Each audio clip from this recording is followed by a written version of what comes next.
เมยสุงค่ะในวันเมื่อได้ข่าวใส่หมอหอมเลยหันแมนข่าวขันคำลงแห้งโทนค่ะขันคำไทยค่ะคำแตงได้เพราะว่าเฮาขายมีสีกว่าขาย1วัดในเด็กขายเลยอยู่65,000เฮง1ปาก50บ่ว่ากว่าซื้อซ้ำแต่เลยปันอยู่65,000เฮง3ปาก50คำหางเคิงเพราะว่าเฮาขายมีสีกว่าขาย1วัดในเด็กขายเลยอยู่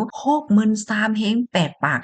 53บ่ว่ากว่าซื้อซ้ำแต่เลยปันอยู่66,000เฮง1ปาก 50นะคะอ้อกำในเฮาคามาด้วยขันคำที่ในเมืองใต้เมืองโขมตุงคำแตงเพราะว่าเฮาคามีเสียกว่าขาย1แก๊บในเตขายเลยอยู่9,650,000เพราะว่าเฮาคากว่าซื้อซ้ำเตเลยปันอยู่9,750,000คำหางเคิงเพราะว่าเฮาคามีเสียกว่าขาย1แก๊บในเตขายเลยอยู่9,80,000เพราะว่ากว่าซื้อซ้ำเตเลยปันอยู่9,180,000นะคะอ้อได้ก็ได้เรียกว่าเป็นรองอันลีตื่นตาตื่นใจเท่คะเนาะหนังหือพี่ๆน้องๆเฮาเขาซัมพอร์ตเดี๋ยวจังเลยฮักคูแหละมีรองตื่นใจจ้มซื่อเหมือนกันนั่นในแค่นดอใจกันสะเปิ้นแพ็กแชร์กว่าเซกัมเลยค่ะอ้อพี่น้องเฮาเขาหันถึงว่าคันค่ำมกนายจ่องปาสางถกหรือซื้อหลีขายค่ะ